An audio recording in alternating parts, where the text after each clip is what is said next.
All right, thanks for joining us, everybody. If you weren't able to join us for the last one, Dr. Eisman is back. Thank you for joining us. Dr. Danielle Eisman teaches at Cornell Brooks MPA program at Cornell University. She's an instructor for the Consulting Program Evaluation and Marketing Public Policy courses. She holds a bachelor's degree in chemistry from Miami University, a master's in marketing and economics from DePaul University, a master's degree in carbon management from the University of Edinburgh, I always say that wrong, and a doctorate from the Heriot-Watt University in consumer behavior. Before joining Cornell, Danielle was a policy analyst at climate change in Edinburgh, Scotland, research assistant at the International Institute for Environment and Development, where she researched the national implementation of climate change programs for the Scottish government. Danielle had further held positions at the Ravenswood Industrial Council, the 2020 Climate Group, and served as the Climate Smart Farming Program Manager for the Cornell Institute Climate Smart Solutions, where she focused on local and community collaborations, public engagement with climate action planning, and stakeholder engagement in the local, state, and a national and international agricultural policy on adaptation and mitigation. Danielle's research is focused on climate change impacts and action at the intersection of food access and policy, the use of stand-up comedy and storytelling to promote public engagement in science, and climate change risk for residents in mobile and manufactured housing. She's also co-author of Our Changing Menu, Climate Change and Foods We Love and Need. So we're, Eric and I on screen here are from the Food Shed Alliance, as most of you probably know. So thank you for joining us tonight. We're so excited to have Danielle back. So take it away. Thanks for having me. As Tess had mentioned earlier, if people have questions or want to share their own experiences, please feel free to jump in and let's brainstorm ideas or let's hear about what worked well for you, and maybe others can learn from that as well. So I definitely do not need to talk for the entire time. So and I am not a trained comedian, so whenever people mention that I like to research stand-up comedy, they assume I'm funny, and I'm not. So please lower your expectations. So today we're going to talk about mostly, well, a little bit of some research that I did last year, looking at how you can develop some of your own marketing messages as a local food producer or a small farmer, and how you can reach people via social media. If you had a chance to look at the paper, fantastic. If not, that's okay. I'll kind of give you a brief overview of that today, and then we'll spend some time brainstorming some ideas of different ways that you could develop your own messages, different ways you could use social media, as well as some other strategies that you might find useful for promoting either your programs or the products that you're selling or your farm in general. But again, please feel free to jump in, ask questions, pop things in the chat, which hopefully I'll be able to see, and we'll kick things off. So one of a couple of the biggest challenges that we uncovered, especially for small farmers or local food producers, is that there's been a lot of efforts to try and promote and market locally produced foods, especially through farmers markets, through retail locations, as well as farm to table restaurants. And there's a big interest from the general public in purchasing locally produced foods, as well as working with small farmers for foods. But there's still a big challenge in accessing locally produced foods. So in our survey, as well as a lot of the previous research that we looked at, there really is this perception that access to locally produced foods is the biggest barrier in being able to actually purchase locally produced foods. And so this is where marketing can really help close that gap in helping consumers and farmers connect in a way that they haven't been able to do so in traditional ways. And so what we're seeing is just this big kind of move, especially from small farmers that are promoting their businesses on social media. And that was something Tess and I had started chatting about earlier before everyone joined the session. It was that was part of her own experience of connecting with consumers via social media. And so I wanted to see, does this resonate with your own experiences? Because it is really challenging to create effective content, especially the content that reaches your audiences. So does anybody want to jump in and share their initial experiences with social media? I could say that I just am really inept and leave it at that. So I'm gonna learn a lot here right now. Yeah. It's hard. Dr. Eisman, I'll jump in. It's Eric. I feel like one of the things that I've noticed, and I've been in publishing for years before the job that I have now, and I just noticed people's social media that works is just, more genuine, like as opposed to trying to create really amazing, eye-catching content. The more genuine it is, the better. I mean, I've seen local farms that have a Friday night and they have maybe 1,000 followers and they get so much more engagement just because they're genuine with their content. Mm-hmm. Yeah, there's a big push for authenticity.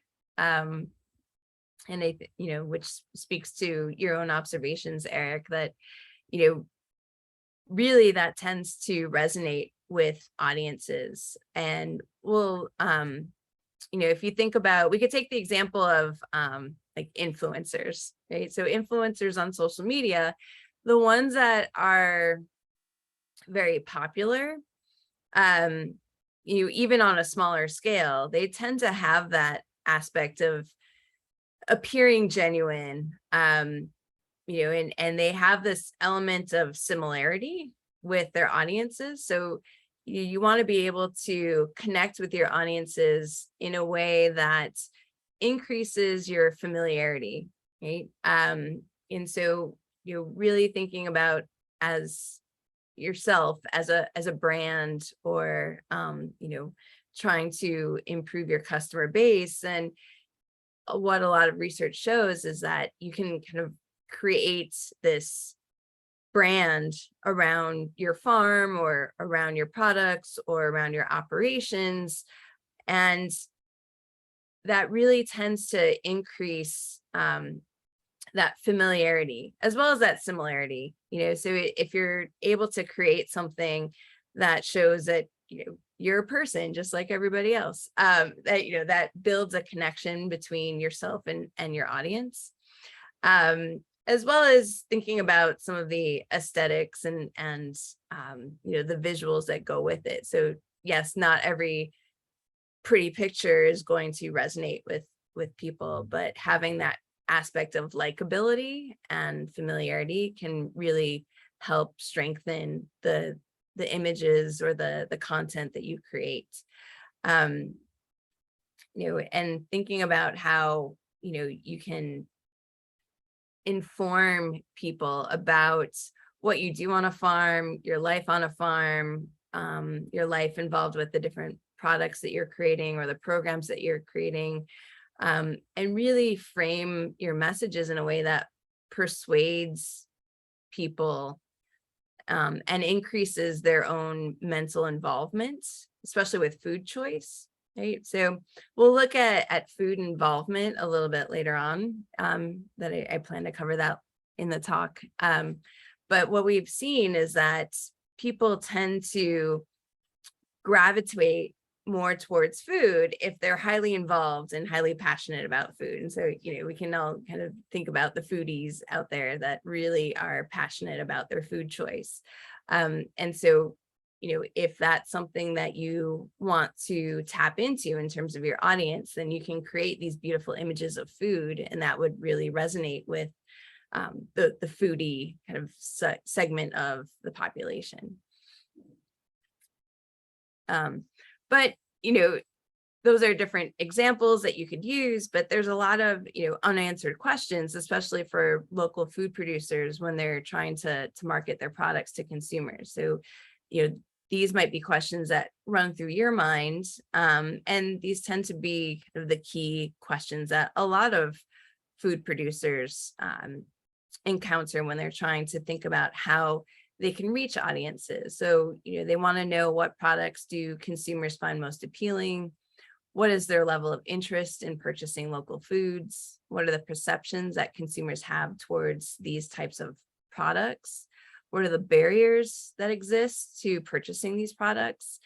What are the range of prices that consumers would find acceptable? And where would or could consumers access these products? And then thinking about how to promote these products is, what are the media channels that consumers use to find information about local foods?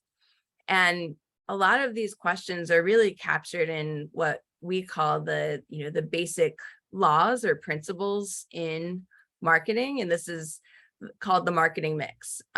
It's also sometimes referred to as the 4 Ps. And so you think about, what is the actual product that you are trying to sell? And really, if you think about a product, it's more than just, a beautiful vegetable, right? There's a value or desired outcome associated with that vegetable.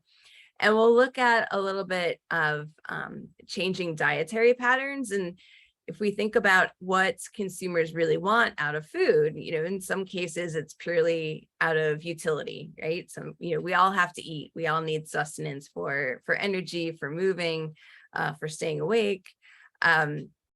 But there's so much more to food because of the cultures, the traditions, the emotions, the social aspect of eating that really is a hidden value in the food that is produced and what people can then do with that food.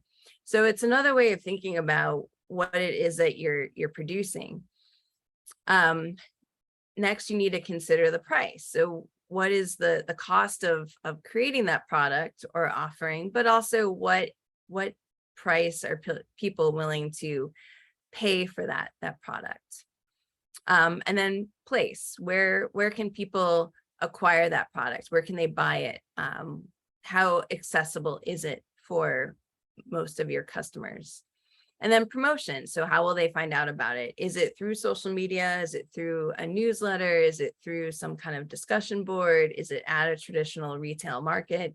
So those are ways that you could think about crafting your overall marketing strategy by identifying those, what aspects of your own products or programs that fit into the 4 Ps. And that's a way that you can start to really think about, what is the overall message? How will people get it? What is that most relevant information that people will need in order to be able to buy from you?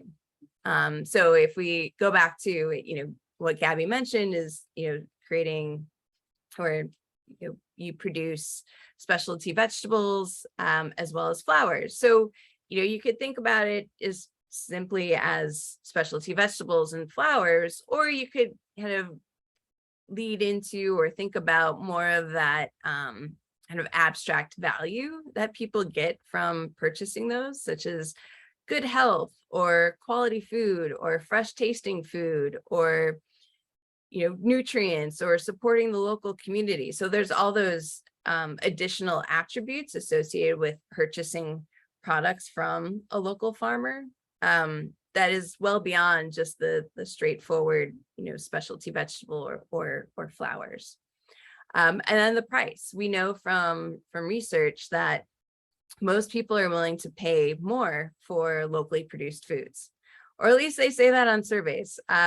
So your experiences might be a little bit different, but what we see in surveys over and over again is that people say that they're willing to pay more for locally produced foods. And then places, as I go through some of the key takeaways from the paper that my colleague and I wrote from that survey we conducted last year. Again, being able to access locally produced foods is still a challenge. And so being able to tell people you can access my specialty vegetables at this place at this time, or, through this market, or, whatever that might be. And then promoting so thinking about what is the most effective channel to communicate with those audiences. And again, we'll look at this in a little bit more detail, especially thinking about social media and who is on social media the most, and what are those audiences that you could target. So what are the appeals of purchasing local foods? So through probably multiple years, and a lot of different research, a lot of papers and surveys that we looked at for our paper, we saw that, really the main appeals of purchasing locally produced foods is the economic impact, the social impacts, and quality and freshness. So a lot of people perceive the quality of locally produced foods to be the most important reason for purchasing food from a farmer's market. And they attribute that to short transport distances, freshness, better taste, as well as a source of trustworthiness. We also have this aspect of, the social appeals, not only because of the economic impact, but also supporting local communities. And so people tend to feel really good when they're purchasing food from local producers, because they feel as though it really benefits the community and then keeps those dollars at the local level. And this has been shown over and over again over the last 20 years, where people really have a positive sense or positive attitude towards local food and purchasing local food. And because of these economic impacts, the social impacts, as well as the perceived quality and freshness, people tend to then say that they would pay more or the same amount of money for locally produced foods because of these positive factors that are associated with purchasing local foods. So, again, going back to that idea of the products that you're trying to promote or trying to sell, it has much more value embedded in it than the vegetable itself or the flower itself, right? So there are these sort of abstract elements that people tend to find really, really appealing. And if there's a way that you can weave that into the story that you are telling, those hidden values embedded within the products that you are trying to sell, that can really kind of enhance the positive attitudes that people have towards you, as well as the products that you're selling. And so, taking all of this information, we developed this study where we wanted to see, okay, could we create social media style videos that could really describe some of those hidden values that are embedded in the production of local vegetables or specialty vegetables. And so we took some research from advertising studies, which is called the Golden Quadrant. And so in advertising, the idea is that if you reach this optimal level of showing competence and warmth in advertising messages, then it leads to better purchase outcomes. And so warmth and competence are considered important social dimensions and have started to become applied to advertising just within the last decade. And so the level of warmth or competence really can depend on the type of product that you are advertising. And so from consumer psychology, it's been argued that there's this optimal level of both competence and warmth that is needed in order to effectively promote a certain type of product. And that's the golden quadrant. And it doesn't necessarily mean both high competence and high warmth, because people have different levels of involvement with products, right? So we can either perceive a product to be purely utilitarian, or we can perceive a product to be purely pleasurable. And so that often dictates how emotionally involved we are with that product. And so, if you're purely seeking out something utilitarian, then a message that is really focused on high competence, and that means, expertise or quality or technical factors associated with that product, then that may be all that you need to care about that product, versus something that's more pleasurable. Let's say like chocolate, right? The message around chocolate might be warmth and friendliness and caring and kindness, and that would really be helpful in persuading someone to purchase that chocolate. And so we wanted to see, if we created these social media style videos of a minute and a half, do people respond better to farmers talking about their technical expertise, the different approaches that they take in developing their produce, the practices that they use on a daily basis to ensure that their products are high quality? Or do people care more about the relationships that people develop or farmers develop with their customers, and the community that they work with, and how they sell their products to local restaurants, and working with chefs and seeing people at the farmers market every week? So those were the videos that we created. And so based on these ideas, we really wanted to see, okay, what are consumers' current attitudes and perceptions towards local foods, right? Do people still perceive that to be of high quality, freshness? Do people still see the economic benefit and community benefits of purchasing local foods? Then we wanted to find out, would the videos,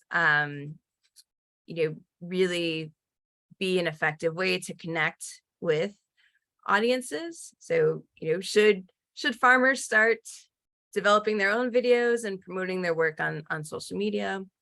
And then, do people respond better to warmth or competence in these different types of messaging for advertising? And then, does the demographics of the audience play a role in each of these questions? So that's the main focus of the research that we conducted. And so we worked with two farmers that are local to Ithaca, where I'm based, and it was Kingbird Farms and Plowbreak Farms. And then we had these 4 different videos, a competence and warmth video for each farm. And then we surveyed 966 different people, and they all were randomly selected to see one of the 4 videos. Some people were asked questions about local foods as well as the videos after watching the videos. And some were selected to answer a few questions about local food preferences. Then they watched the videos, and then they answered some questions about other preferences and things like that. And so what we started to see is that, yes, a lot of the same attitudes and perceptions towards local foods still persist. So, looking back at that research that's been going on for 20 years, people still perceive purchasing local foods to be beneficial to the local economy. They like to purchase it because it supports the community. They see that it's a better quality of food. And then some additional kind of factors that we included, such as purchasing local food is more environmentally friendly or sustainable. It's better tasting, healthier, more affordable. Not sure if people didn't know what to put. But then, looking at the barriers of purchasing local food. So availability, convenience, time, those tend to be the biggest barriers to purchasing. But then we also see that a majority of people are still either very interested or somewhat interested in purchasing local food. So even though there are these significant barriers to accessing or purchasing locally produced foods, a lot of people are still really interested in purchasing these types of foods. So if we could just come across or figure a way to overcome some of that access or availability challenge, then you might find that you're able to connect more with consumers. And this one was interesting to see, how do people perceive, or what are the factors that people connect farmers with? So 70% perceive farmers to be hardworking, knowledgeable, friendly, trustworthy. And then sadly, down at the bottom, people are less likely to find farmers to be interesting, engaging, conservative, or experts, which is interesting because, their farmers are highly perceived to be knowledgeable, but not as an expert. So I'm not sure if there was a misunderstanding in of the terminology there, but we thought that was an interesting outcome of our survey. And then, should farmers get social, right? So we asked if people thought that social media, especially Instagram, is a good platform for farmers to engage with local consumers. And 30% said definitely, another 30% said probably, and then just under 30% said possibly. But what we saw is that there was a really high preference once we started to look at the demographics in this, that women between the ages of 30 to 64, as well as those that identify politically as Democrats, said that they would enjoy or have an interest in sharing or viewing local producer videos and messages on social media. And so if you consider who often tends to be on social media, especially Instagram, this kind of rings true because Instagram's heaviest users tend to be women between the ages of 18 to 49. So they're right in that sweet spot of people that tend to use social media.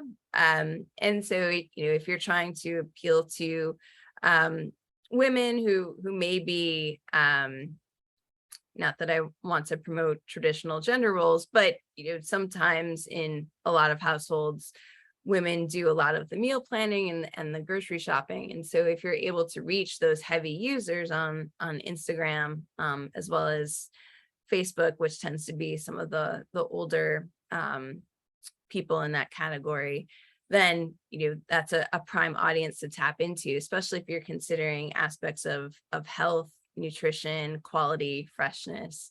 That's a good way to extend your message and promote what you're selling. Another interesting question that we asked people is their willingness to purchase foods that were labeled as locally produced if they were available in a grocery store. And so 34% said that if the the product was clearly labeled and only slightly more expensive than the alternative, then yes, they would definitely purchase it. As well as 31% said they would purchase locally produced food if it was clearly labeled and the name of the farm was one that they recognized. And really only a couple, 4%, 5% said no, 4% being that they would purchase directly from the local food producer or farmer's market, or 5% said I will just purchase what is most convenient and cheapest. And so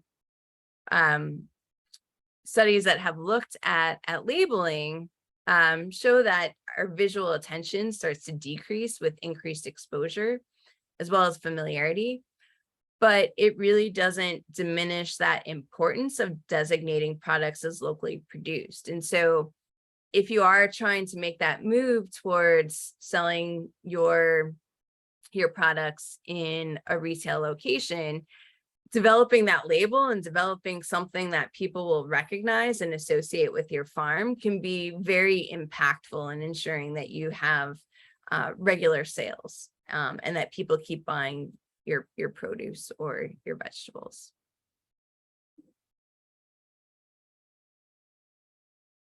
And then getting into the framing of the messages. So really thinking about, okay, does warmth have an effect versus competence, or is there that golden quadrant? And what we saw is that actually the warmth framed videos had a really, a positive effect on the perception that farmers and local food producers are approachable, and really increased or had a positive effect on the appeal of purchasing locally produced foods, especially for the notion that it supports the local community. But for some reason, that warmth aspect had a negative effect on the perception that locally produced foods are better tasting.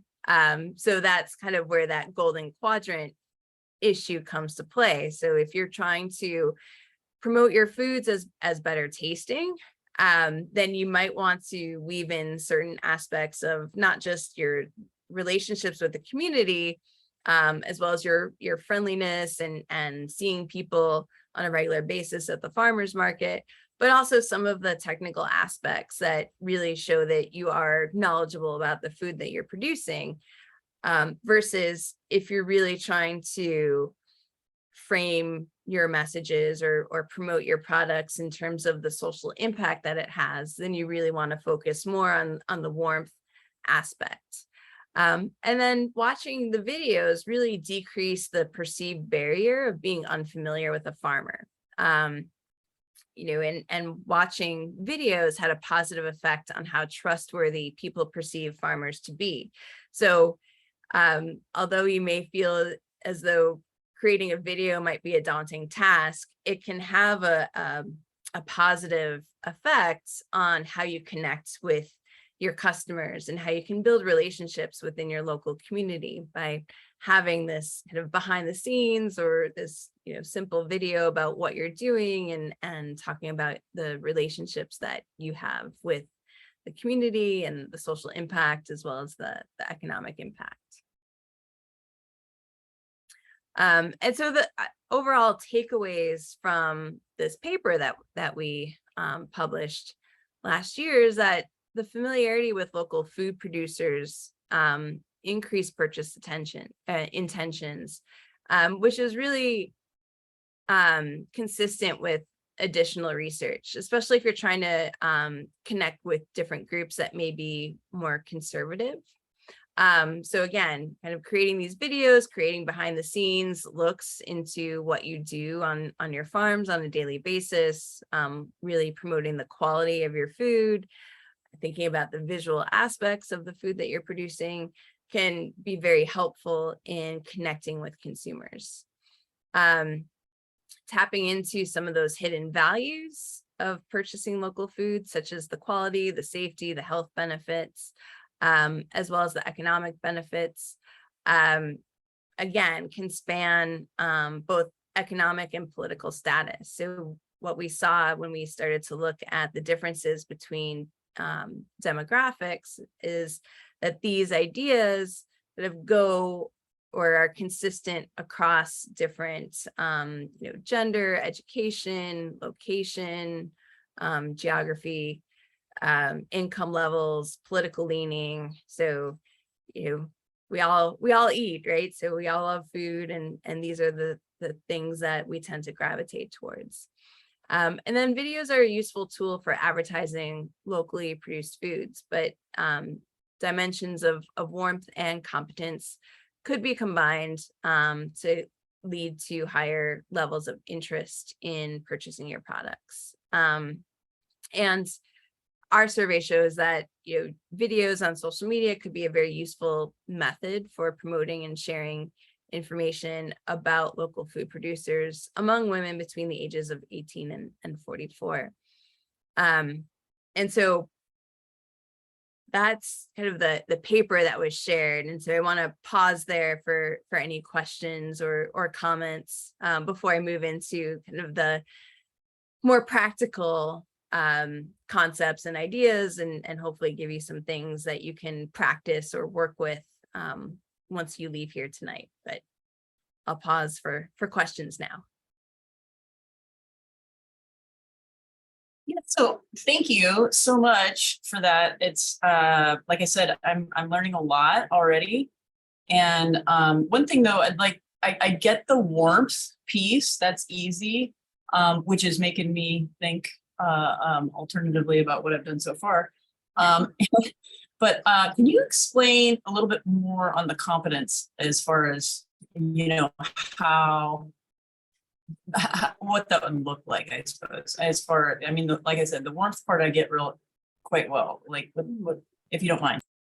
Yeah, absolutely. Yeah, I guess I kind of glossed over that, didn't I? But so the confidence in what we did for the videos that that we showed for exuding competence was really, one farm talked about the organic techniques that they used in cultivating their products, how they used low tillage or no tillage in growing their crops, the type of feed that they used for feeding their chicken. So all of those really kind of technical details that you would hope people would be interested in and concerned with. They tend to not be that interested in it, right? I think the other farm talked about some of the equipment that they used, how they avoided using, inorganic pesticides and herbicides, and really getting into the nitty-gritty techniques that they used in producing their food. But what's interesting, and this is something that I learned last week. I was in the Netherlands on a greenhouse tour of all things. But what they found, because they're starting to use a lot of technology, AI, really like precision digital agricultural techniques in growing food in greenhouses in the Netherlands, they found that, telling people about all of those different aspects, they weren't really interested in it, but being there and seeing all of those things in person really resonated with them. And so having those videos, it could be a way to really engage people, but they may be less interested in all of those technical aspects if you don't weave that in with some warmth. Does that make sense? That totally makes sense. Thank you. Got it. Awesome. Yeah, no problem.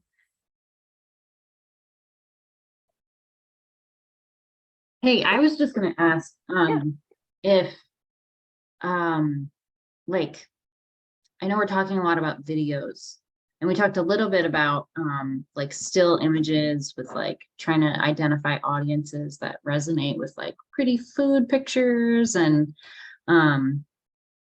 things like that. And maybe you'll get into this in the practical part, but I know as far as like when I was trying to promote my own farm on social media, like sitting down to like write a social media post or create a video was like, it did seem like such a daunting task. So it's like that all of this is super interesting. And I'm wondering if you found any results or kind of considering to like still images, or was this just about videos?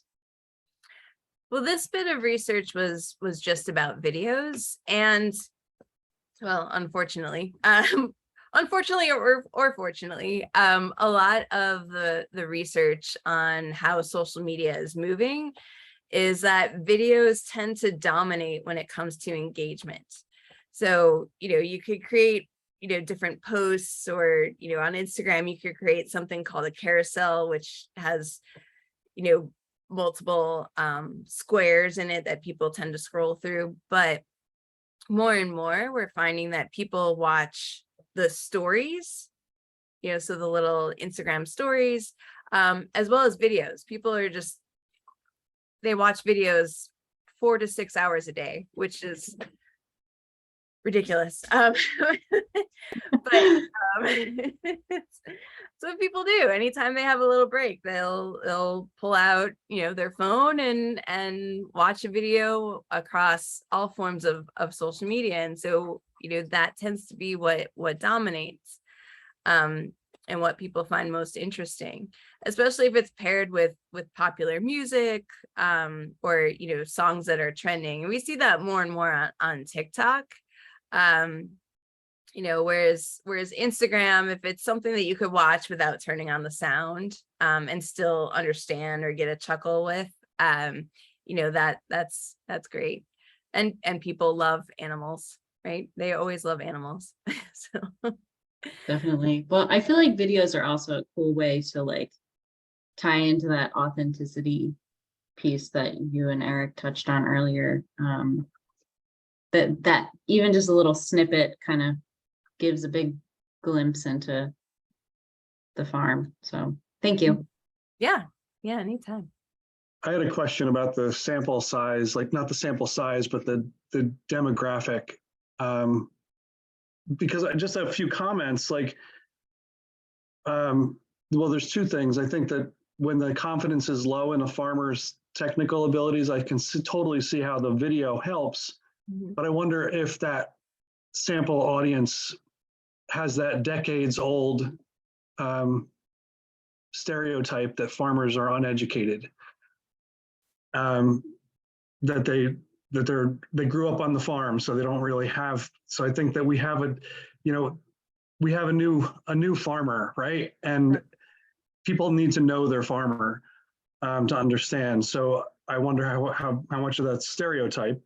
And then the other thing I thought was a challenge to access, and this might be a qualifier question for accessibility. So many people don't even know, and I've met some very smart people that don't understand why they can't get a blueberry in May Right. in New Jersey.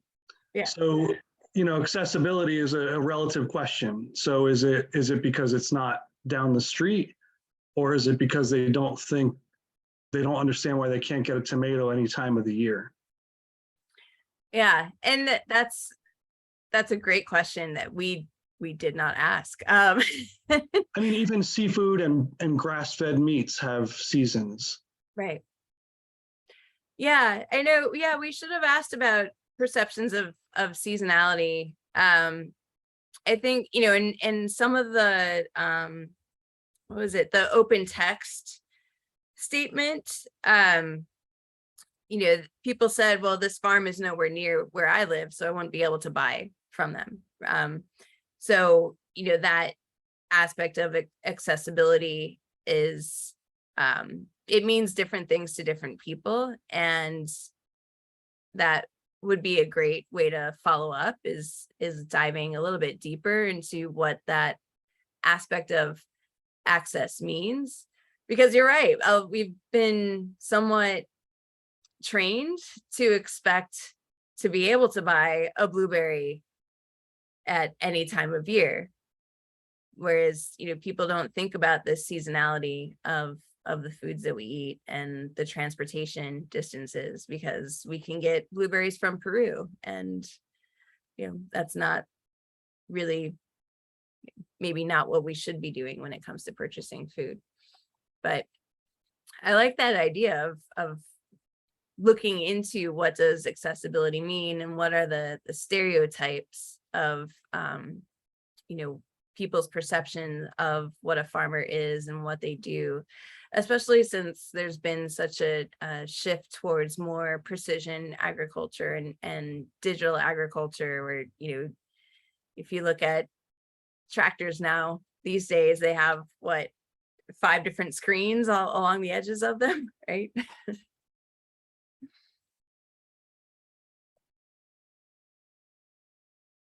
That's great. And it sounds like sharing about seasonality could kind of, check that confidence box on some of your social media sharing. Yeah, I mean, that could be a great campaign about seasonality. So I was technically challenged there for a minute, and but wanted to just jump in and say that like you said, that there's an educational opportunity there, which is, so my name's Erin, and I work at the college, at the local community college as an agriculture supervisor, and I am looking at this from the perspective of getting more students, right? Yeah. But the other piece of it is like, I just like taking videos of how many bees are on the lavender, and like, why, how do I share that? And that goes back to that warmth piece, right? But I like what you're saying about how you can add stuff to it. But I guess what I just want to say is, like, you're giving me an idea of how I could, pursue an educational piece on the seasonality of the food that we're having, as far as that goes. And of course, these guys know I really want my students to do this for me, but at the same time, I'm there more. So I want to, obviously, and I have to approve it, obviously, but sorry, I'm rambling. Jen's here too. So we got all things good here too. And herbalist, tea maker, product maker. So just to give you a little background where we're coming from on this. Thank you so much, Doctor. Yeah. And with tea, especially, there's the big movement towards self-care, right? That's a big trend for people. And so, if you're doing, developing herbs and creating teas, that's another way that you could frame a lot of those activities, is really the care that goes into producing these items that eventually leads to that end user that's using it to make tea for themselves in the evening and as part of a ritual, and that self-care process. And that's one other aspect that resonated with me from my last trip, like I mentioned, in the Netherlands. So I was going around to different food producers and greenhouses and companies that produce food, and there's often the people aspect in food production is missing in a lot of the messages. And so that was something that is part of the story of food production that I don't think is told enough, is just the value and the care that goes into each food item that ends up on our plates, at the end of the day. And so I think that that's another story that, builds on that theme that Eric mentioned earlier about the being genuine and being authentic, as well as some of those trends that we're starting to see among a lot of audiences, such as the self-care and that balance between technical aspects and warmth. So yeah, hopefully you get some good ideas, some more good ideas. And so, thinking more about this, what can we use? And, I love pictures of goats, so I had to use a goat here, but, and it was part of our last talk. Goats were very popular in our last talk. If although I think it's a different group this evening, but so warmth does affect the perceptions of approachability of local producers, and then the perceived benefit of supporting the community by purchasing locally produced foods is really impactful. Using those videos, especially if you're using a lot of warmth and demonstrating social connections, it overcomes some of the psychological distance between a consumer and food producer.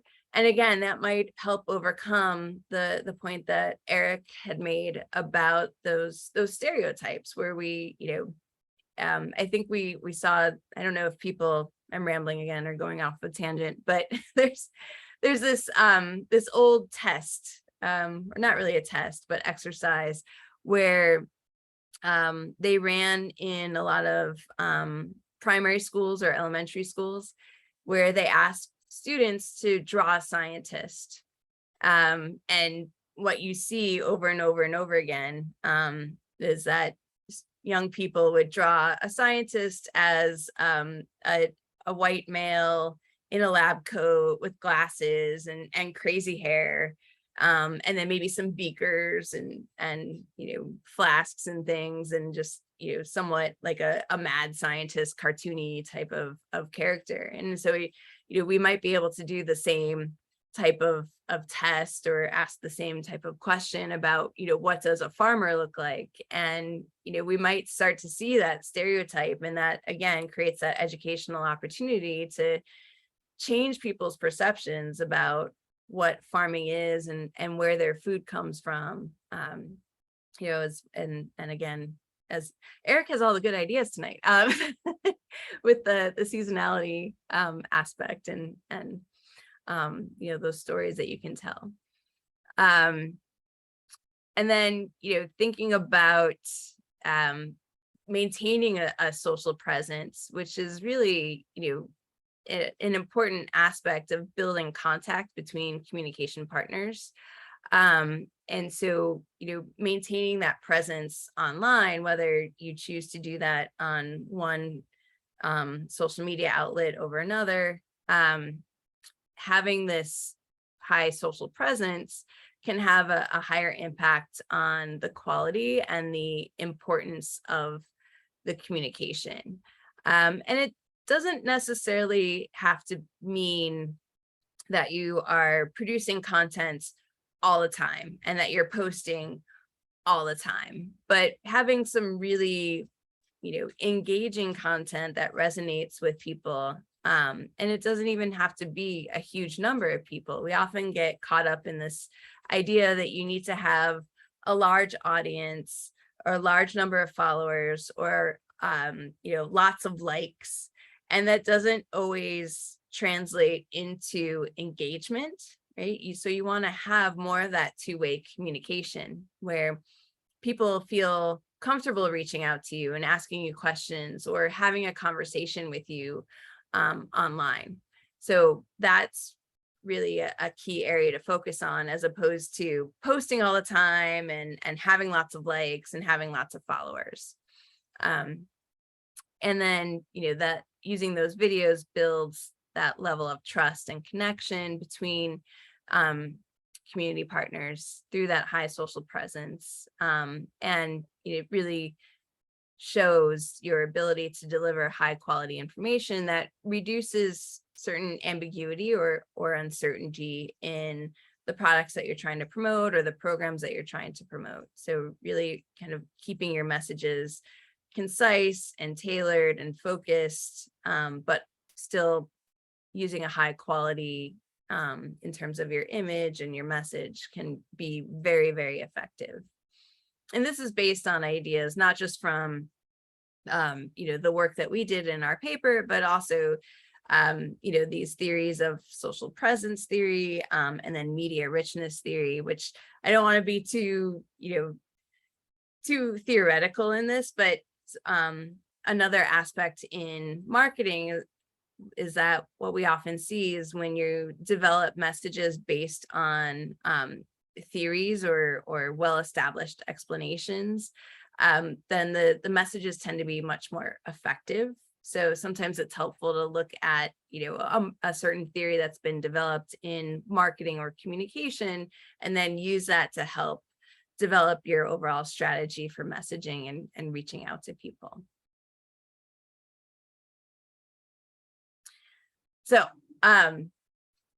one additional aspect that I mentioned briefly, but I thought it'd be fun to dive into a little bit more, especially as we think about how do you start crafting those effective messages, is thinking about something called food involvement. And as we determine how involved people are with their food, it can really lead to more effective messaging and more persuasive messaging. And so what we see is that people tend to gravitate towards good-looking food. And although people have different motivations when it comes to food choice, there are certain universal elements that you can really tap into to generate greater interest in the food that you are producing. And so that aspect, or one aspect, is food involvement. And people can have high or low involvement with food. So, and again, I mentioned this before, but some food is purely utilitarian, while for others, it's all about the pleasure. And so, thinking about how people decide whether or not to purchase local foods, they can often be mediated by other factors, such as the perceived health benefits, the economic benefits, as well as the quality of food. But if you are trying to reach people that maybe have a higher involvement with food, so maybe more, they get more pleasure out of their food as opposed to pure utility, that really increases the persuasiveness of your messaging. And so people that tend to be really involved or have a high involvement with certain products, for example, food, it tends to elicit excitement, enthusiasm, and then it leads to positive emotions towards the product. And so, people that tend to really enjoy, healthy food, fresh vegetables, that they're really passionate about it, they love to see, all those vegetables stacked up really nicely. And for me, an image that I took that comes to mind is when I was at the Ithaca Farmers Market, there was this giant stack of bright red beets that was just front and center. And I took a photo of it, and of course I posted it because I'm somewhat of a foodie. And, that just, to me, it looked amazing. And so people that tend to be very passionate or excited about food can really gravitate towards those type of images and those messages. And then building off of, again, one of those themes that we found in our own research is that, social media increases that familiarity with farmers and local food producers, which tends to, again, increase people's willingness or intent to purchase locally produced foods. And so social media helps to build that. And, the trust aspect really is important because it tends to be very persuasive in the decisions that people make when they're making the decision to purchase certain products. And so if you're able to have that familiarity through your social media presence, and you're developing these high quality images or high quality videos, and you have information that is relevant to your audience, and they recognize you either at the farmer's market, on your farm, at retailers, or through CSAs, then that's something that could really lead to a long-lasting and loyal customer base. So again, it's really trying to show you that social media can be an effective way to engage with your consumers. And so how do we start to do that? So hopefully we'll move from the abstract now into more of the kind of practical steps. So the practical steps would be to develop a clear strategy for telling your story. So what makes you or your farm or your program unique? And really think about what is your golden quadrant, right? So you could go back to the 4 Ps or the marketing mix that I showed you earlier on of the product, the price, the promotion, and the place, and thinking about kind of those more practical elements. But then how can you start to weave that into a story that finds that optimal balance of warmth versus competence?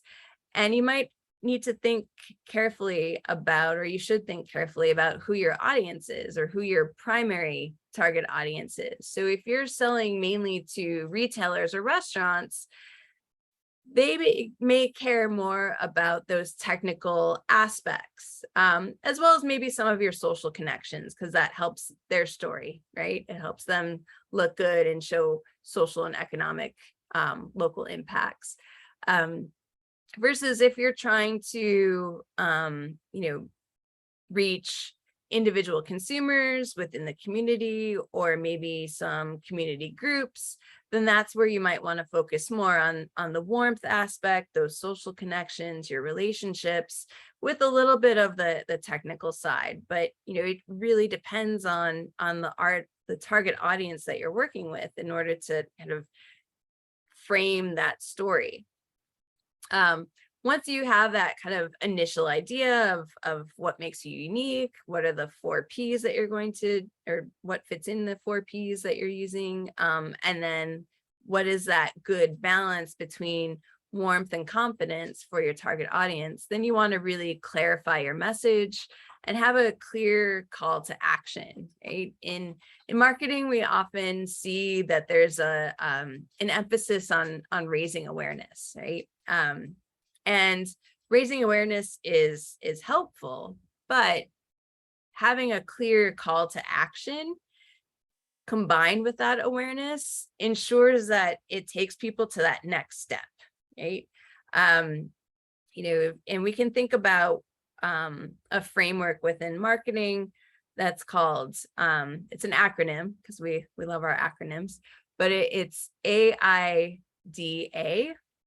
which is awareness, interest, desire, action. And so awareness is just that first step. And what you're ultimately trying to do is convince people to take action, right? So you kind of have to build up in people's decision-making processes and in their minds that, oh, that's interesting, or I've seen that, yes. But you really want to carry your message forward so that you're making sure people actually desire the product that you're selling. And then they actually then follow through and purchase it, or sign up, or volunteer, or visit, or whatever that call to action is. So you always want to make sure that your message is including that clear call to action.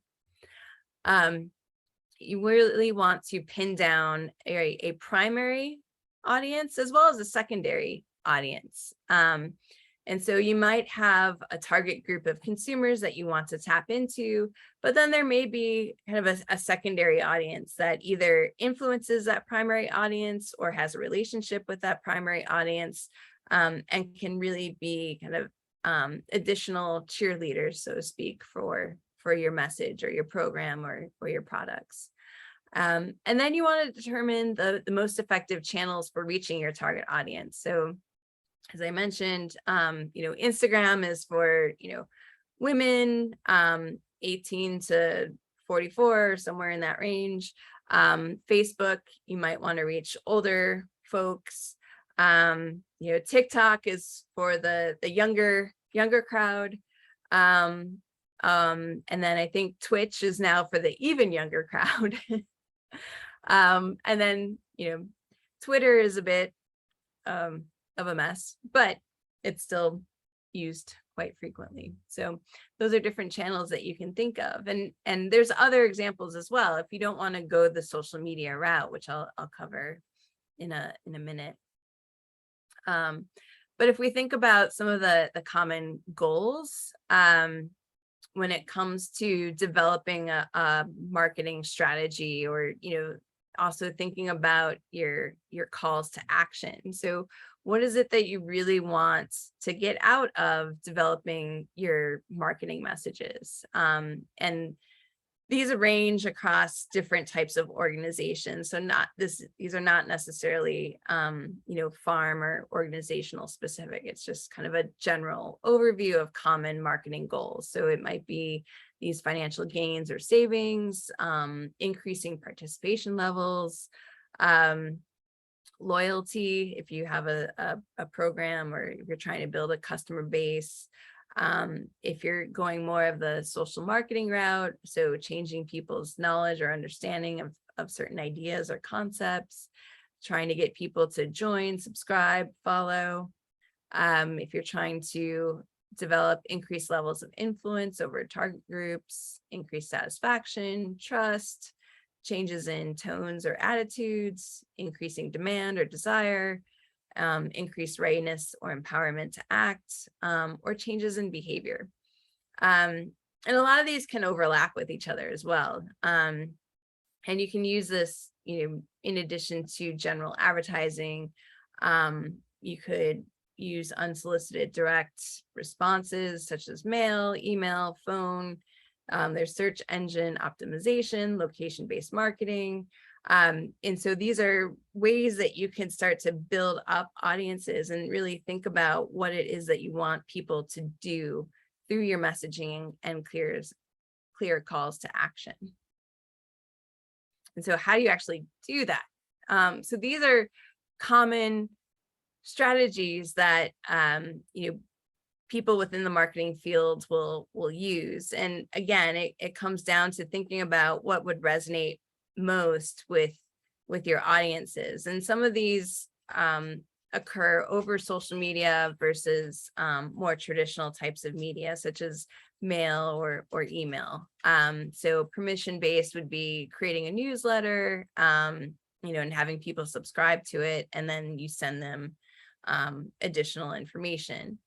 You could be developing content, that attracts people to your website or to your farm. Some kind of additional content beyond the products that you sell or the programs that you offer that creates some kind of value for people that visit your website.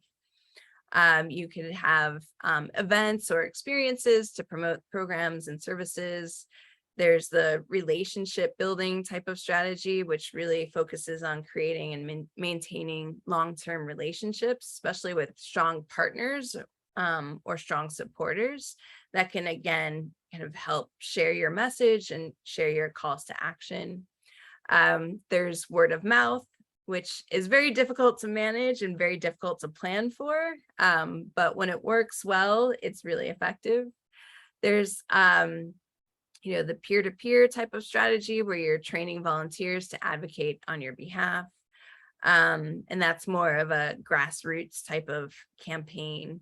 You could have an influencer or an ambassador that can influence your target audience. And we've seen that kind of grow wildly on social media, where you have influencers or brand ambassadors that try to influence audiences to purchase products. The challenge there is that it's very difficult to attribute something that an influencer says to an actual purchase. And then there's partnerships or alliances, so cooperating with other organizations to jointly promote a cause. And then I guess I repeated partner or alliance, so I'll skip over that. And then, once you have that overall strategy, what are some of the more specific or practical tactics that you can use? So you can create content, you can build partnerships, you can share information, and you can do that through, a website or a blog, email, such as a newsletter, using social media. Then there's media relations or public relations, hosting events, giving presentations, doing personal visits, displays and booths. There's also direct mail, which tends to resonate really well with rural audiences. I worked on promoting the Master Forest Owner Volunteer Program through Cornell, and we found that a lot of the rural forest landowners preferred to receive direct mail, and they preferred to receive postcards as opposed to something in an envelope. So that kind of nuance can be very effective, again, depending on the type of audience that you're trying to attract. And then, you could also use paid advertising, have signs, billboards, brochures, mobile apps, instant messaging, and then, guest writing on other people's blogs or publications. So these are different things that you could use, especially if you're less inclined to go the social media route. There's still these other tactics that are often very helpful. Especially if you are working very closely with the Food Shed Alliance, there's some great partnerships there that you can work with. And so thinking about, all right, if you are going to use social media, again, here's some practical advice that can be very helpful. So thinking about the best times to post on social media, which really tends to matter. So in general, 7 p.m., 3:15 p.m. and 8:41 a.m. on Friday, Wednesday, and Monday are kind of the best times to post. And then it differs based on social media platform that you aim to use. So if you're aiming for a younger crowd, posting 9 a.m., 8 a.m., 10 a.m. on Wednesday, Friday, and Tuesday can be very effective. Facebook, again, thinking about early morning hours on Friday, Wednesday, and Monday. For Twitter, it's a little bit later in the day, more that mid-morning, midday, especially people tend to check in around lunchtime. And then Wednesday, Friday, and Thursday tends to be the best time. If you are using LinkedIn, again, that later morning time, midweek tends to be very effective. And then Pinterest, which I think has been kind of falling out of favor with a lot of people, but that tends to be later on in the day, Friday, Tuesday, and Thursday. So, and just to give you a sense of, the different ways that you could play around with social media. So again, this isn't necessarily, it is somewhat food related, but it's not farm related, so to speak, but it shows you the different ways that you can get creative with the, with your messaging, as well as how you can get people more involved in helping share your message, so that it's not just all on you to create something. So this is tapping into the idea of user generated content, where you have this loyal following, you have users or followers that are supportive of you, they trust you, they have familiarity with you.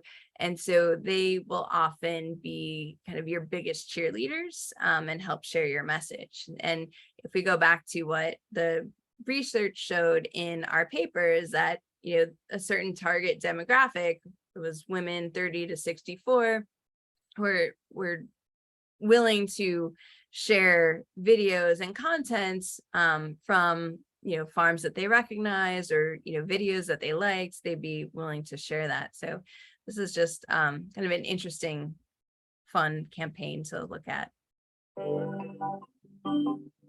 In the hurry-up hustle of Midtown Manhattan, we asked ourselves, what would get even the most ambivalent New Yorkers, numb to the struggles of the hungry and homeless, to stop and take notice? Chalk-drawn faces illustrated in the same place where hunger actually occurs, the street. And what happened surprised us. Going from block to block, neighborhood to neighborhood, building momentum, our guerrilla efforts for the street fair campaign grew. After taking photos, shooting film, and adding messages, we created postings and online films. Our illustrations started showing up on Facebook, Instagram, YouTube, Pinterest, Tumblr, and Vine. They also appeared in international blogs and online publications. Chalk kits were then requested by local schools and businesses to create ambient street drawings. Individuals from different cities also wanted to give a hand, from Philadelphia to Los Angeles, from London to Milan and Sydney. Going viral with hundreds of drawings and postings, we were not only helping provide healthy meals and groceries to those in need in Crossroads community, we shared a simple idea to inspire people of all ages, all over, to get involved, proving that when we all come together, we can make a big difference in helping erase hunger.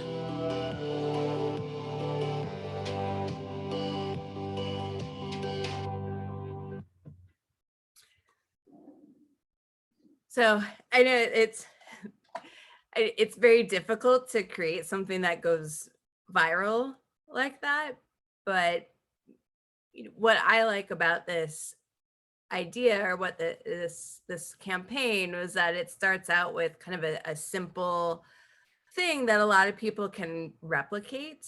And so I just wanted to get some of your all's thoughts on this, and what some of the takeaways might be from watching something like this.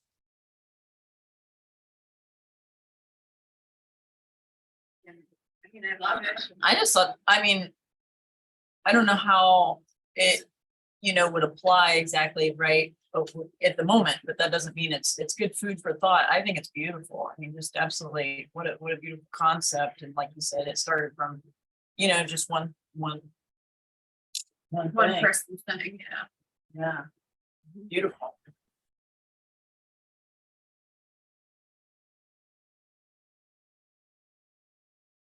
Great. Yeah. And that was my hope, that, that it would give you something to think about.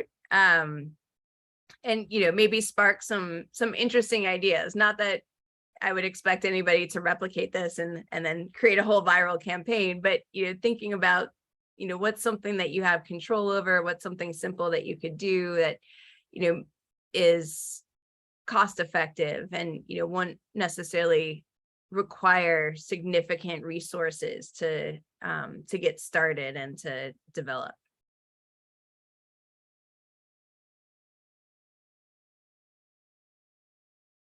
Anyone else?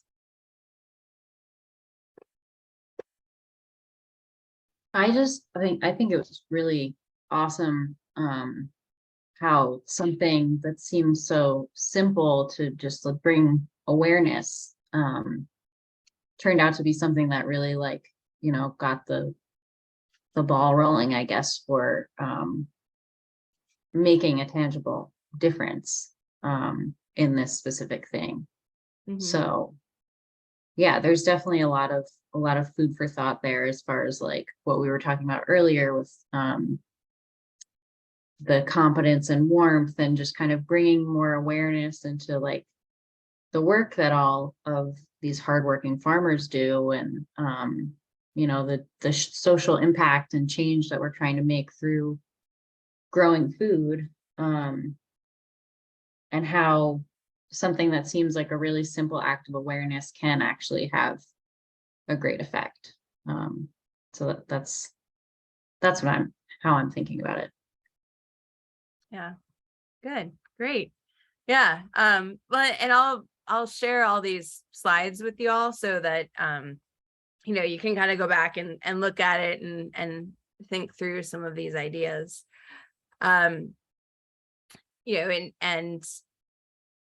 that kind of takes me to the last half of, or the last little bit of what I plan to cover this evening, is really thinking about, all right, how can you get to know your audience? Because it's challenging to create those types of messages that would resonate with a lot of people. And what we often see is that blanket messages won't work for reaching audiences. So we start to target, and it's really helpful to start to get to know your audience and really understand the different attitudes and perceptions and wants and appeals that people have when it comes to purchasing certain things. So that's why I brought up the notion of food involvement, and really thinking about how people get pleasure out of food versus the utility out of food.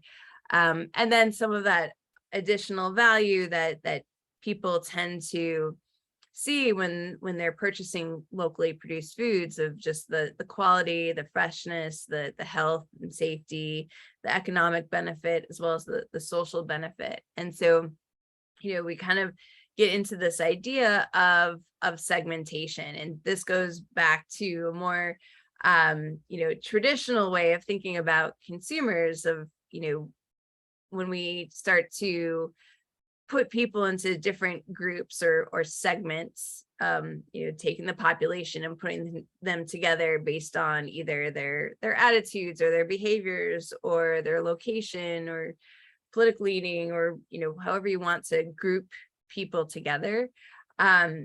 Using these techniques can really help you find some kind of those additional groups, or that secondary audience that I mentioned, that may not be your primary target, but may still be a valuable group to tap into, that can then help you achieve some additional revenue from either additional products or slightly different products, or finding new uses for what you're already producing or already selling.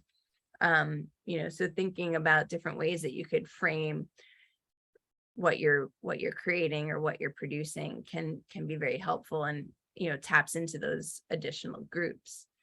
And so you're thinking about what are some of the traditional ways that we group people or segment the population. So there you can group people according to geography. So focusing really on, your local community, and really kind of making sure that your messages only reach people either within your, your town or your county, or your neighborhood.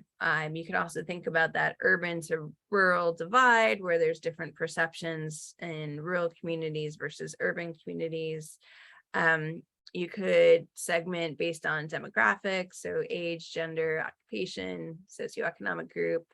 You could focus on psychographics, which is more about people's personalities, their lifestyles, their attitudes, or their specific behaviors. So how often they purchase from farmers markets or CSAs, or the benefits that are sought from purchasing a certain type of product, whether or not they're loyal to certain brands or certain retailers, and then how ready they are to purchase. With food, it's a little bit different, because most of us are ready to purchase food either right away or before we get hungry.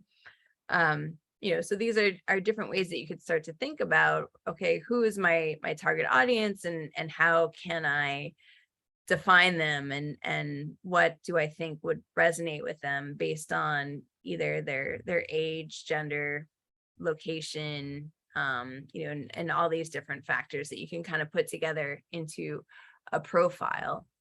But what we've seen is that we really have a shift in dietary patterns. And so, what you're kind of competing against is this growing, shift in food production, which is really focused on ultra processed foods. And so, food scientists have been really good at tapping into what our biological preferences are for foods. And they've developed these foods that are really unhealthy for us, but very, very popular. And so, you know, it leads to high sodium, sugar, you know, they often lead to significant health issues, diseases, and they tend to dominate the diets of low income individuals, as well as middle to high income individuals who do not know how to cook or do not want to cook.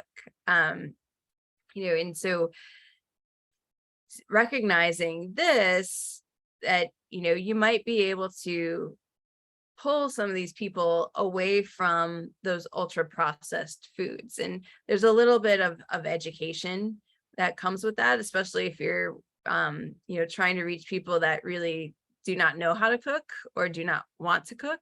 That can be a challenge, but there's also, you know, a significant desire to eat foods that are healthy. And if you look at some of the ultra processed foods, and we could go, you know, we could look at the recent, you know, FDA designation of aspartame, you know, where people have often perceived Diet Coke or Diet Pepsi to be healthier than, you know, regular Coke or regular Pepsi. And yet now this additive that has been put into the food has been designated by the FDA as a potential carcinogen, which, you know, eliminates that that idea that these drinks are healthy. But the general public tends to be easily fooled or easily convinced that these ultra processed foods can be healthy, especially if you throw in terms like organic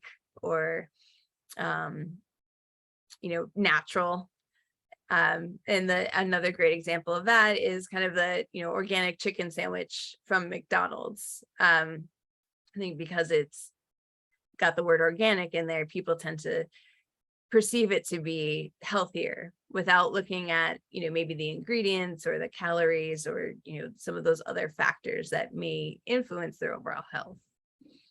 And so I think that creates a real opportunity for local food producers and farmers that, you know, can focus on the health and nutrition aspect as well as the quality aspect. You know, a freshly grown vegetable from local soil that has a lot of flavor and a lot of nutrients tastes a lot better than, you know, something that came out of a box, right?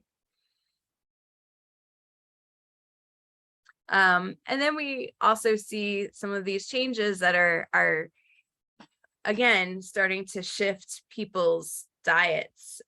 So a big report that came out in 2019 from an organization called EAT, who partnered with the Lancet, really worked together with nutritionists and health experts from Harvard and Johns Hopkins to develop a scientific framework for showing what are healthy and sustainable diets.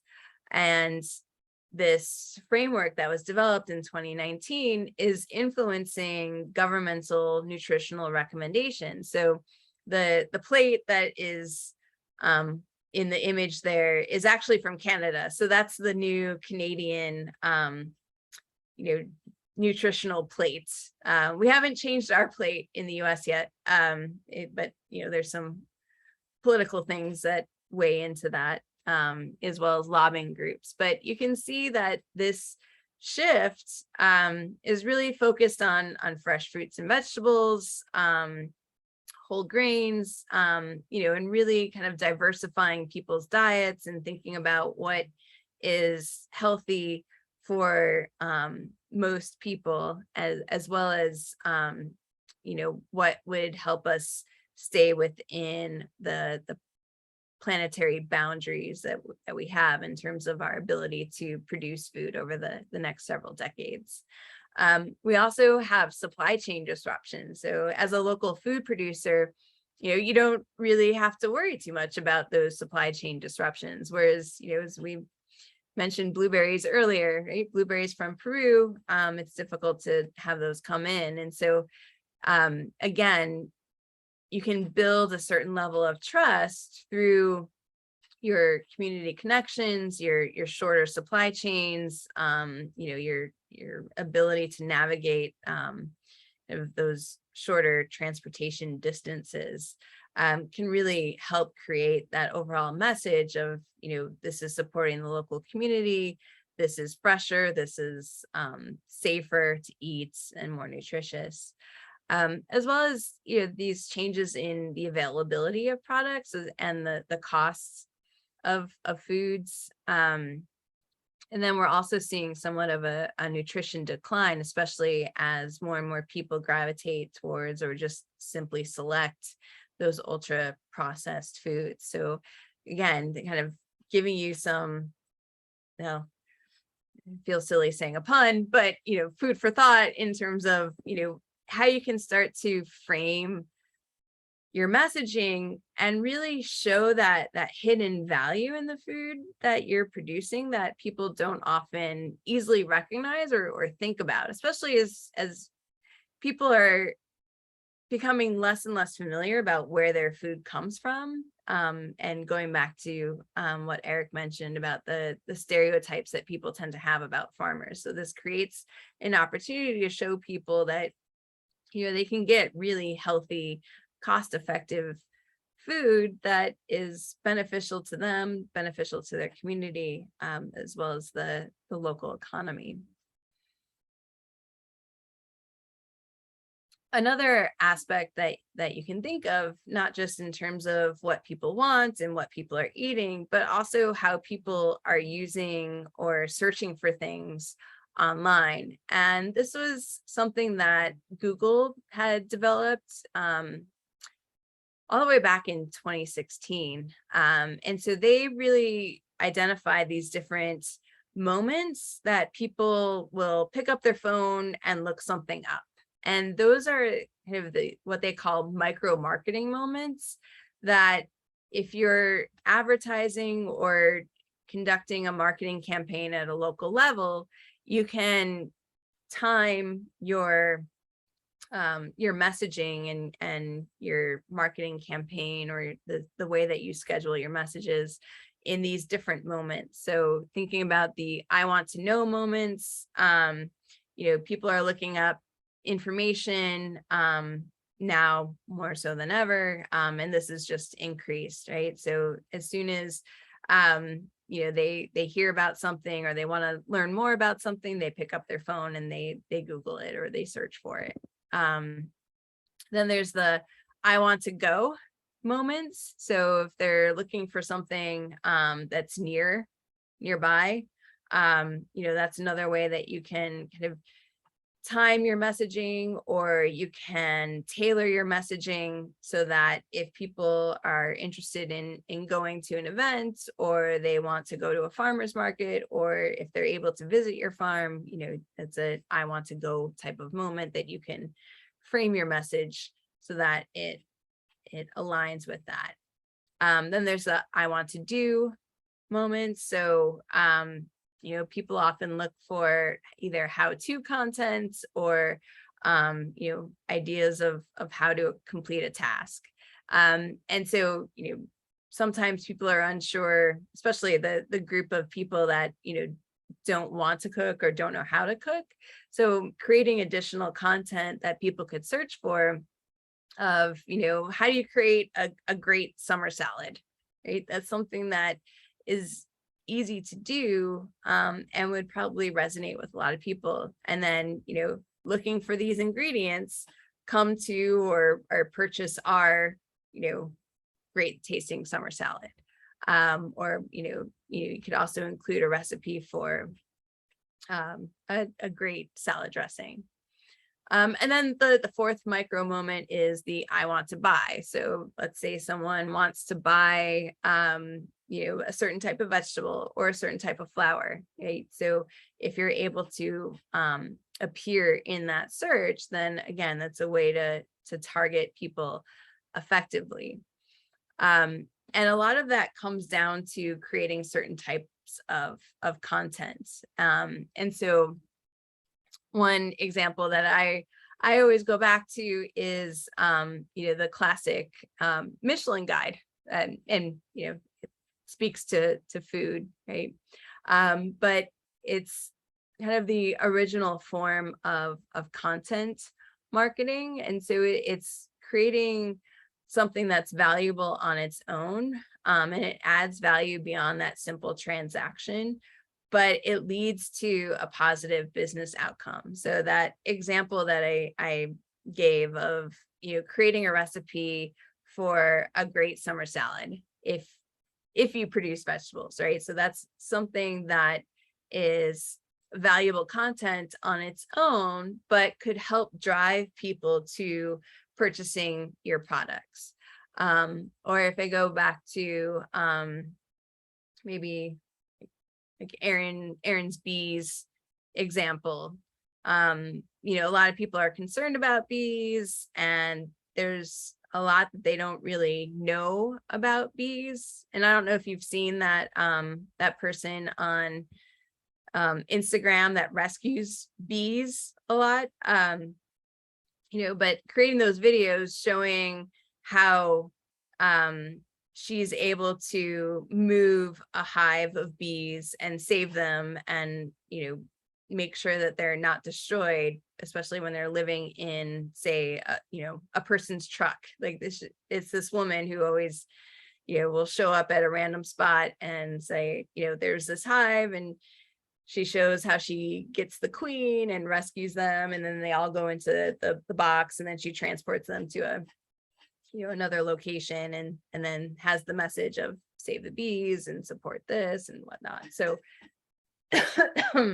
there's that interesting content that is valuable on its own because it educates people about beekeeping and how you can safely move bees if you are knowledgeable in that, and that if somebody owns a home or has a hive in a place that they don't want, that they don't have to automatically kill the hive, that there's a way to rescue them and safely move them. But going back to the example of the Michelin guide, so it's the Michelin guide, if you're not familiar, tends to identify the best places to stay and the best restaurants to eat in all over the world. And it was started by two brothers who founded the Michelin Tire Company. And they were envisioning a growing automobile industry. And this was in the late 1800s when there was fewer than 3,000 cars in the country. And so what they decided to do is to create a guide to help French motorists plan out their road trips with suggestions of where to stay and where to eat. And that ultimately meant, by taking more road trips, that meant, more tire sales, right? As people drive around more, they use their cars more, their tires wear out and they need to buy more tires. And so they published their first guide for French motorists in 1900 with all of those helpful tips for travel, and then the ratings of top restaurants. And so that's the original kind of content marketing, by having this thing that is valuable on its own, but ultimately drives people to, or hopefully drives people to, purchasing more Michelin tires. So again, kind of not exactly relatable to what it is that you are all doing and trying to accomplish, but hopefully it sparks some kind of idea or way of thinking about what is that value that you have in addition to the straightforward product that you're selling, that will help you create a story to tell that will resonate with your audiences, but also kind of drive people more towards the products that you're selling, and the consumers or the people that you're trying to engage with. And so that's all the content that I had for you all, but I'm hoping that, we can spend the last bit of time talking about some of these ideas and answering more questions and thinking through some of the challenges that you're currently facing.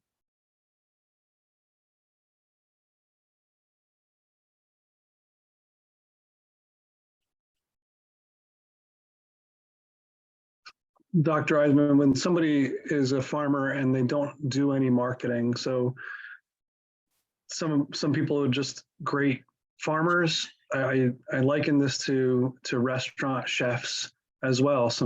You've got your craft and you're really great at it. And sometimes that social media post or marketing can be really difficult. But I often will try and help a farmer understand that they need to have things set up like emails and phone numbers that are maybe separate from their personal emails and maybe not phone numbers, but do you think that's important to like guide people to just get started in their social media campaigns so they're not blurring the lines between their social media as themselves and their social media as their farm? Yeah, absolutely. You want people to find you one way or another, right? And you don't have to be very, you don't have to reveal your personal side. You can think about, branding your farm or branding your product and creating a story around that so that, you're kind of removing yourself from it. And even just, playing into your own strengths. So, if you are excellent at farming and you really are not that interested in marketing, but it is something that you kind of have to do, lean into that. And I'm going back to your word, and the point that you brought up earlier of being genuine, right? So if you're able to create a good story about excellent farming, long traditions, creating a great product, having good quality food, then stick with that and just make sure that people know where they can purchase your food.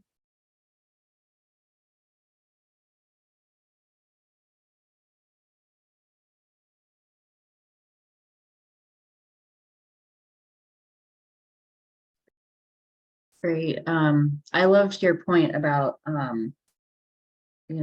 creating that valuable content, and like with the example of the Michelin guide, I just, the first thing that I thought of was like, I know a lot of farms, and I used to do this too, when like with the weekly CSA, I would send out either like a newsletter list of everything and then a like example recipe using as many of those ingredients I could think of. And normally it was just a salad with all of it in there, but then it's, it becomes like the salad of the week. And then that's like a thing, so that kind of stuff is interesting to think about too, because like a lot of, at least in my mind, when I was marketing my farm, it was like I was dumping a lot of,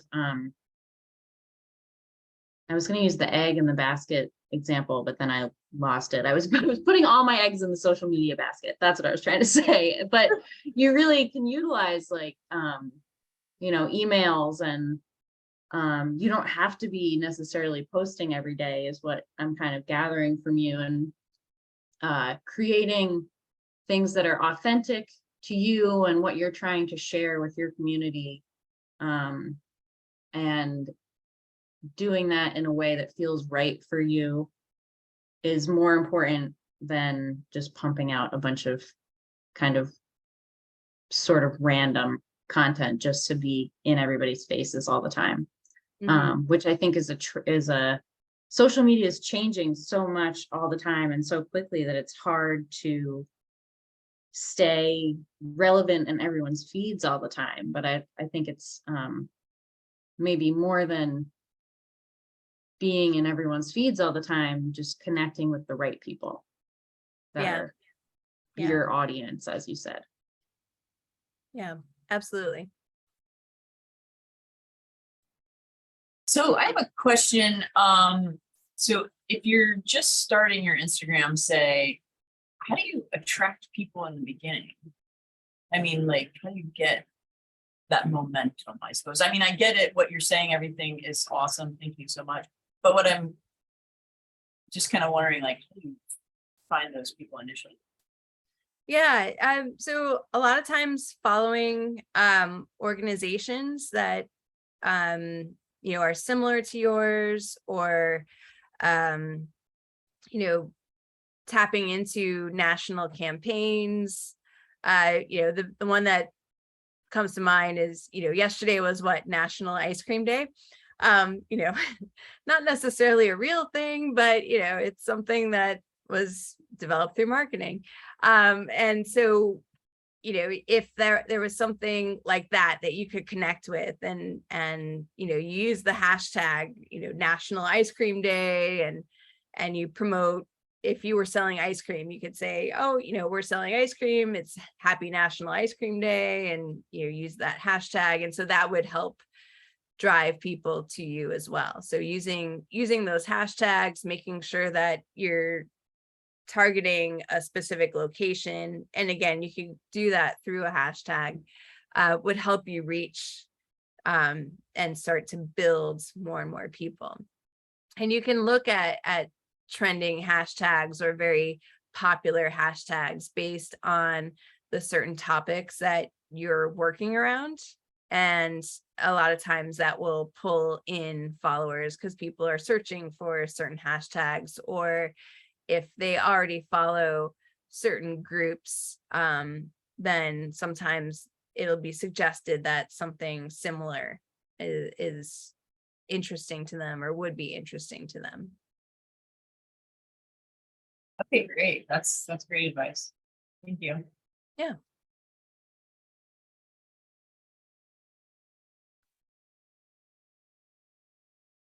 I feel like Oh, I I probably wonder have what- more questions, but I'll, Yeah. I'll stop. Go ahead, Eric. Oh, that's okay, Aaron, go ahead.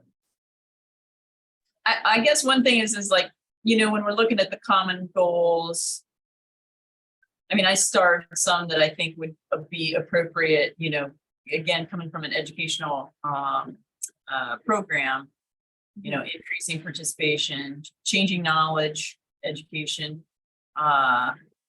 changing behavior, perhaps, and then the increase readiness or empowerment to act. I guess I was just kind of curious if you could expand on that. I guess what I'm thinking, I mean, because there's a lot of things I'd want them to act on, like go plant a pollinator garden, make a rain garden, or come take a class, or eat better food. So I guess I don't know if you want to expand on that at all. Yeah, you don't want to overwhelm people with too many asks. So Right. you may want to space that out, and maybe 1 month or maybe a certain day of the week, Monday is pollinator day, right? So you could say focus on that call to action on Mondays, and then you could designate Wednesdays to be Rain Garden Wednesdays, and then focus on that call to action on Wednesdays. And you could space it out that way, or you could dedicate a month to really deep diving into pollinator gardens, and then the next month deep dive into rain gardens, and then the next month into nutrition, and you can also connect that to some of the larger national efforts or campaigns. And it will take a little bit of research, but you could do, like, when is it? There's the National Severe Weather Month. I don't know if that's this month or if it was last month. I can't remember, but so you could kind of build off of that or connect to that, and dedicate a month to rain gardens, and then build it into that idea of this is helping with protecting your home against severe weather or natural disasters, things like that. Oh, great ideas. Thank you. That helped a lot. Dr. Eisman, you may have covered this already, but in knowing your audience, but we're talking a lot about social media, and we run a farmers market, a Blairstown farmers market, and we meet a lot of elderly people that don't have social media, Mhm. Some of them don't even have computers. But they have expendable income. Mhm. So, there are ways to know that audience and really penetrate that audience better than just social media. That seems like more guerrilla marketing or going out and greeting them at senior centers or something like that. Yeah, yeah. You can, direct mail is a great way. They, older folks tend to really like, something that they can hold on to. Actually, most people of all ages like something they can hold on to. Like recently, with a lot of my side projects, we've been doing stickers, right? So people love stickers. They stick them all over their, everything. Magnets are also still really great, especially for older people. So having some physical thing that people can touch and take with them, even if it is just a postcard that they receive through the mail, or something that you hand out at different events that will remind them and they could see it. So that is something that is really helpful. Oh, yeah. There you go.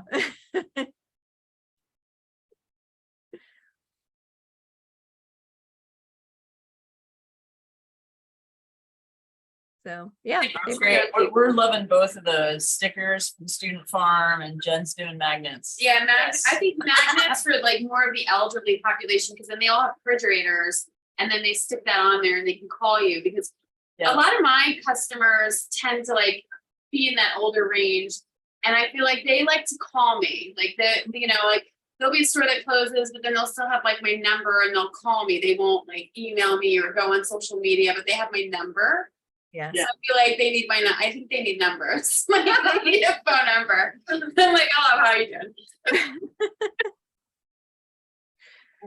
So I like magnets. Yeah. I think I'm gonna go with magnets. Magnets personally. Like I won't lose that then. It goes right on the fridge where you're putting your food. Yeah. True. Good point. So oops, I ran out of food. Now I gotta go call the farmer. Yep.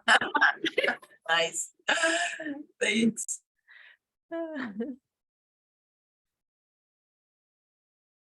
That's great. I love it. So any other thoughts, questions? Okay, I got one more. Okay, yeah. So going back to the steps, the second step, clarify your message and have a clear call to action. I kind of asked one on that, but what was that acronym that AWID, AWID, is that right? It's AIDA. I got that totally wrong. Okay, can you go to Yeah. that? So A is awareness or attention. I is interest. D is desire. And then A is action.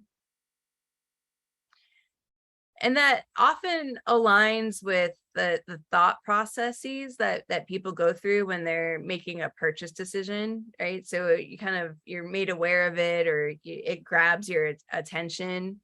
And then as you learn more, you start to develop an interest in it. You're kind of maybe weighing the benefits and costs of that purchase. And granted, it's different for different types of products, right? So if we're purchasing something really large, like a car, we might go through a more significant kind of cost benefit analysis of purchasing that, versus with food, it tends to be a little bit more impulsive in terms of how we buy and what we buy. And then there's the desire aspect. So, you after you've kind of gone through those first two steps, then you start to find that product desirable. And sometimes that's done through repetition. And we see this a lot if you are on social media. Often the sixth time that you've seen something, you're gonna click on it, right? And you might think back to, oh yeah, I've seen that ad, quite a few times, and I finally clicked on it, or that item that's popped up in my feed, I've seen it multiple times, and now I'm going to click on it. So that's that kind of desire building through repetition. And then that final, like something that takes you over the edge is, okay, I'm actually going to buy it now. That final step of engaging in that call to action.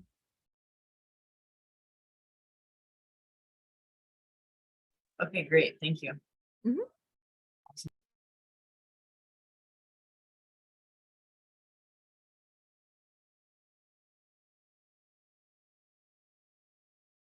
Awesome. Well, thank you so much, Dr. Eisman. This has been so helpful for me in marketing role. I hope everybody else was able to get a lot out of this. And of course, if there's any follow-up questions, please feel free to send them to me or send them to Dr. Eisman if you got her contact info. But we'll be sharing the recording out with everybody, and we can share the slides and the paper that Dr. Eisman worked on, and we went over in the beginning. We'll share that out with everybody. So thank you all for being here, and thank you, Dr. Eisman. That was wonderful. So Anytime. Thank you so much. Thank you so Dr. much. Eisman. Thanks. Night. Thanks. take care, everyone. Bye. Good night. You.